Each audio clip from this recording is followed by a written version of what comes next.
Mesdames, Messieurs, bonjour. Je suis Philippe Rusniewski, le doyen honoraire de l'UFR de médecine d'Université Paris-Cité. Et la conférence des doyens m'a fait le grand honneur de me confier pour la seconde fois l'organisation de ces 7e États généraux de la formation et de la recherche médicale.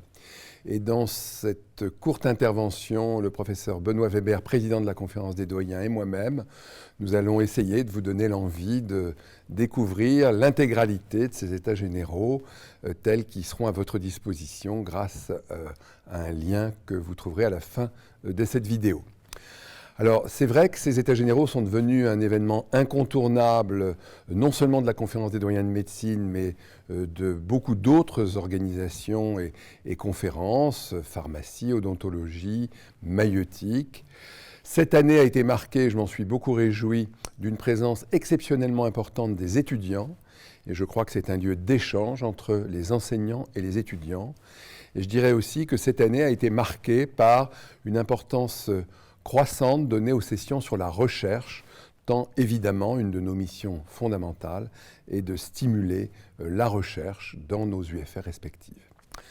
Alors le programme était très riche comme d'habitude et partagé entre des sessions de type table ronde sur de grands sujets, comme par exemple l'accès aux études de santé, le bien-être des étudiants dans la faculté de santé, donc des sessions recherche sur la recherche de demain, sur les programmes de recherche en santé, et puis des sujets plus politiques, comme l'avenir de notre système de santé, ou l'existence et la place des praticiens à diplôme hors Union européenne, qui occupent une place croissante dans le paysage médical français.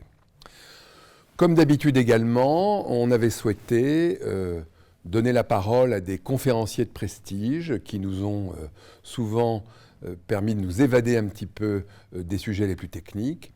Je pense en particulier à une brillante conférence du président du Comité consultatif national d'éthique, Jean-François Delfrécy, sur la fin de vie.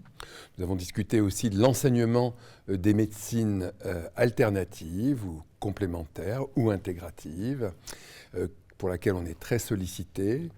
Nous sommes intéressés aussi à des sujets comme les revues non prédatrices, car c'est un sujet de préoccupation aussi bien pour nos étudiants que pour nous-mêmes les enseignants. Et puis au travers d'une quarantaine d'ateliers qui ont abordé des sujets très divers, nous avons essayé de rentrer un petit peu plus concrètement dans certains sujets. Et je dois dire que des sujets comme une première appréhension des conséquences de la réforme du second cycle, des EDN, des ECOS, a rencontré un très grand succès d'audience.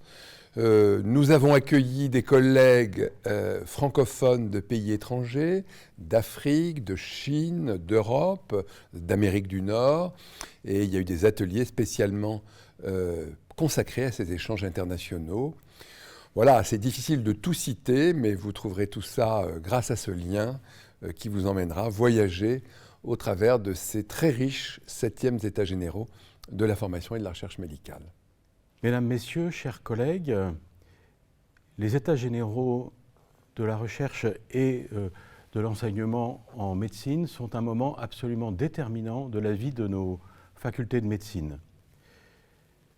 Ces 7e États généraux ont été l'occasion d'échanges essentiels en interfaculté, en interprofessionnel et avec nos étudiants. Ils nous ont permis de balayer les grands sujets que nous avons à traiter et les grands défis qu'il nous faut relever pour les mois et les années qui viennent. Je pense notamment à la réforme d'accès aux études de santé qu'il nous faut simplifier, qu'il nous faut rendre plus efficiente. Je pense au bilan de la R2C, la réforme du 2e cycle, avec les ECOS qui ont été un succès l'année dernière, mais qu'il nous faut être capable de reproduire pour les années qui viennent. Le débriefing est en cours et nous ferons des propositions. Je pense au 3e cycle des études médicales qui a atteint sa maturité, mais pour lequel un certain nombre d'arbitrages sont en cours, et notamment sur la 4e année de médecine générale. Ces états généraux tombent à un moment donné où le gouvernement vient de se renouveler. et où nous avons à nouveau des interlocuteurs au niveau des ministères qui vont nous permettre d'avancer et nous serons force de proposition pour qu'ils puissent faire les arbitrages nécessaires afin d'améliorer nos études, d'améliorer le bien-être de nos étudiants.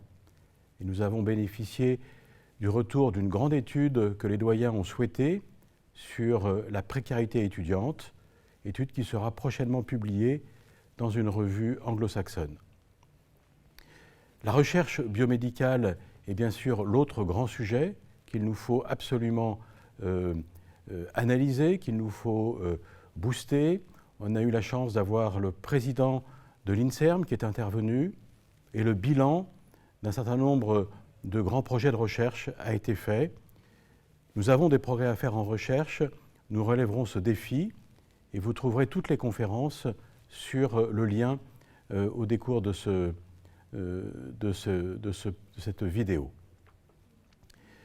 Par ailleurs, ces états généraux ont été marqués par la signature de la charte Romain Jacob. Romain Jacob est un patient qui est décédé, qui présentait un handicap sévère, et son père, Pascal Jacob, a porté cette idée d'une charte permettant d'accueillir le handicap au sein de nos structures de soins et au sein de nos structures de formation. Nous avons signé cette charte en présence des ministres, charte qui engage les facultés à former nos étudiants à l'approche du handicap. Cette charte sera désormais affichée dans toutes les UFR et les doyens se sont engagés à avancer dans l'enseignement de l'approche du handicap. Et donc, toutes ces communications seront disponibles sur le site de la conférence des doyens, par le lien accroché à cette vidéo. Et je vous engage très vivement à aller vous documenter, écouter la qualité de nos orateurs qui ont permis d'apporter des informations déterminantes. Et je vous souhaite une excellente analyse de tout ce contenu.